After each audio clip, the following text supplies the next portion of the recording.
ഇന്നത്തെ നമ്മുടെ റെസിപ്പി 5 മിനിറ്റിൽ തയ്യാറാക്കാവുന്ന ഒരു ഇൻസ്റ്റൻറ്റ് നെയ്യപ്പമാണ്. എങ്ങനെയാണ് തയ്യാറാക്കുന്നത് നമുക്ക് നോക്കാം. അതിനു മുമ്പ് എൻ്റെ ഈ ചാനൽ സബ്സ്ക്രൈബ് ചെയ്തിട്ടില്ലാത്ത എല്ലാവരും എൻ്റെ ചാനൽ സബ്സ്ക്രൈബ് ചെയ്യണം. അപ്പോൾ നമുക്ക് എങ്ങനെയാണ് ഉണ്ടാക്കുന്നതെന്ന് നോക്കാം. ഞാൻ ഇതിനായിട്ട് 1 കപ്പ് അരിപ്പൊടി എടുത്തിട്ടുണ്ട്. അരി കുതിർത്തൊന്നും വെച്ചിട്ടില്ല, അല്ലാതെ നമ്മുടെ സാധാരണ പുട്ടിന് പൊടിക്കുന്ന പരുവത്തിൽ എടുത്തിരിക്കുന്നതാണ്. ഇനി നമുക്കിതിലേക്ക് 3/4 കപ്പ് മൈദ ചേർത്ത് കൊടുക്കാം. ഇത് ഞാൻ മെഷറിംഗ് കപ്പിൽ അളന്ന് വെച്ചിരിക്കുന്നതാണ്. ഇനി നമുക്ക് 3 ടേബിൾ സ്പൂൺ റവ ഇതിലേക്ക് ചേർത്ത് കൊടുക്കാം. നെയ്യപ്പത്തിൻ്റെ ആ ഒരു ക്രിസ്പിനെസ് കിട്ടാൻ വേണ്ടിയിട്ടാണ് നമ്മൾ ഈ റവ ചേർത്ത് കൊടുക്കുന്നത്. അതുപോലെ തന്നെ നമുക്ക് കുറച്ച് ഏലക്കാപ്പൊടി ചേർത്ത് കൊടുക്കാം. ഒരു 4 ഏലക്ക പൊടിച്ചതാണ് ഞാനിപ്പോൾ ചേർത്ത്. ഇനി നമുക്കിതിലേക്ക് ഒരു പിഞ്ച് ഉപ്പ് ചേർത്ത് കൊടുക്കാം. അത് നമ്മുടെ മധുരമൊക്കെ ഒന്ന് ബാലൻസ് ചെയ്യാൻ വേണ്ടിയിട്ടാണ് നമ്മൾ ഉപ്പ് ചേർത്ത് കൊടുക്കുന്നത്. ഇനി നമുക്കിതൊന്ന് മിക്സ് ചെയ്തെടുക്കാം. ഇത് നമ്മൾ വെള്ളം ഒഴിച്ചല്ല കുഴച്ചെടുക്കുന്നത്, നമ്മൾ ശർക്കരപ്പാനി ഉപയോഗിച്ചിട്ടാണ്. അപ്പോൾ നമുക്ക് ശർക്കരപ്പാനി ഉണ്ടാക്കിയെടുക്കാം. ഞാനിവിടെ ഒരു 200 ഗ്രാം ശർക്കര എടുത്തിട്ടുണ്ട്. ഇനി ഇതിലേക്ക് ഞാനൊരു 1.5 ഗ്ലാസ് വെള്ളം ചേർത്ത് കൊടുക്കുന്നുണ്ട്. ഇനി ഇത് നമുക്ക് നന്നായിട്ടൊന്ന് അലിപ്പിച്ചെടുക്കണം. ഈ ശർക്കരയുടെയും വെള്ളത്തിൻ്റെയൊക്കെ മെഷർമെൻറ്റ് ശരിയായില്ലെങ്കിൽ നമ്മുടെ നെയ്യപ്പത്തിൻ്റെ കൂട്ട് ശരിയാവത്തില്ല. അതുകൊണ്ട് ഈ ഒരു അളവിൽ തന്നെ എല്ലാവരും എടുക്കാൻ വേണ്ടി ശ്രദ്ധിക്കും. അപ്പോൾ നമ്മുടെ ശർക്കരപ്പാനി തയ്യാറായിട്ടുണ്ട്. ഇത് ഞാൻ അരിച്ചെടുത്തതാണ്. ഇത് ചൂടോടുകൂടി തന്നെ നമ്മൾ എടുത്തു വെച്ചിരിക്കുന്ന പൊടിയിലേക്ക് ചേർത്ത് കൊടുക്കണം. ഒരുമിച്ച് മുഴുവനായിട്ടും ചേർത്ത് കൊടുക്കരുത്, കുറേശ്ശെയായിട്ട് ചേർത്ത് നല്ലപോലെ യോജിപ്പിച്ചെടുക്കണം.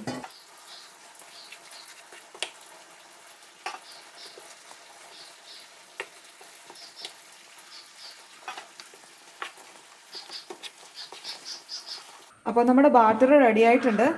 ഈ ഒരു കൺസിസ്റ്റൻസിയിൽ വേണം നമ്മുടെ ബാറ്റർ റെഡിയാക്കാൻ വേണ്ടിയിട്ട്.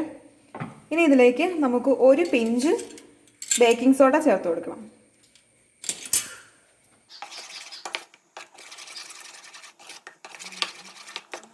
അതുപോലെ തന്നെ നമുക്കിതിലേക്ക് കുറച്ച് തേങ്ങ കൊത്തിവെച്ചത് ചേർത്ത് കൊടുക്കാം. ഇത് വളരെ കനം കുറച്ച് അരിഞ്ഞെടുത്ത തേങ്ങയാണ്.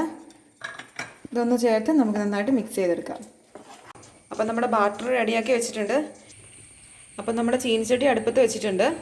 എണ്ണ ചൂടായിട്ടുണ്ട്. ഇനി നമുക്ക് നമ്മുടെ ബാറ്റർ ഒഴിച്ചു കൊടുക്കാം.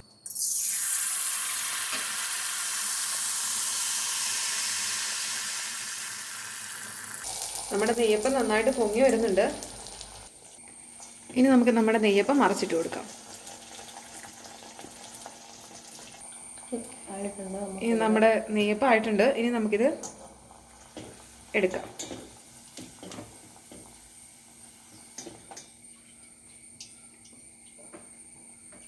ഇതുപോലെ നമുക്ക് ബാക്കി നെയ്യപ്പങ്ങളെല്ലാം ചുട്ടെടുക്കാം.